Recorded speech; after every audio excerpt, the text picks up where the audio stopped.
San Diego is known for its kelp forests. Both Point Loma and La Jolla have outstanding forests, which had been used in kelp harvesting. The San Diego locale once had a large commercial tuna fleet as well. Neither enterprise continues to use San Diego as a home port. In the 1930s through 1960s, large enough catches of albacore tuna supported a cannery. On the seaward side of the kelp forests were good areas to catch the fish. Boats were rigged for a crew that used bamboo poles in teams to catch the fish. The 1960s saw a change, with the fleet using purse seining net systems from larger boats, which could travel the near Pacific. By the 1970s and 80s, the boats were even bigger so that they could range the whole world. Dolphins in the open ocean were part of bycatch that resulted in a massive number of dolphin deaths. These deaths activated a major movement to save the dolphins from being killed in this style of fishing. Environmentalists won the battle, getting the Department of Commerce to change the rules for sales of fish caught without dolphin protection. Why did the whole American tuna fleet move to other nations, shutting down a huge local commercial and industrial structure? Was it a more industrialized method of fishing using many boats, transport ships, and cheaper labor for canning? Was it the reduction of tuna populations in close waters or stricter limits and closures to American fishery waters? Could world economic financial strategies have been a factor? Do we know enough about marine ecology to be able to manage American fisheries in a sustainable way? Harvesting of kelp has a long history in San Diego.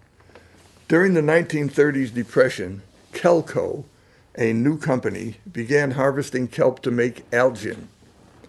The sight of harvester ships close inshore was a symbol of sustainable use of kelp for many years. The company was seen as a big contributor to the economies of San Diego and California. Algin is a special additive to many products, such as paint, paper, and ice cream, to smooth out the product's texture. Kelco patents, with knowledge about chemistry and marine biology, made them the world supplier of Algin. Byproducts of the production process, VOCs, volatile organic compounds, are emitted into the air. A lawsuit was filed against Kelco's parent companies, Merck and Monsanto. Why? Because the amount of smog-producing emissions was equivalent to 10,000 cars on the road per day. California Air Pollution Control, U.S. Environmental Protection Agency, U.S. Department of Justice, and the San Diego Air Pollution Control District settled the suit, an administrative criminal action against Merck, the previous owner and then owner Monsanto, in 1995. Settling out of court, the agreed fine was $1,900,000.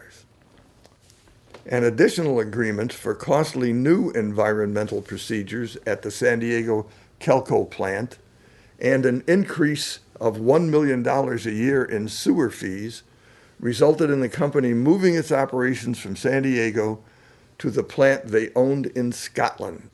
The 77-year history of San Diego Kelco kelp harvesting ended in 2006, not due to any damage to the kelp ecosystem, but due to the economics of the new global economy.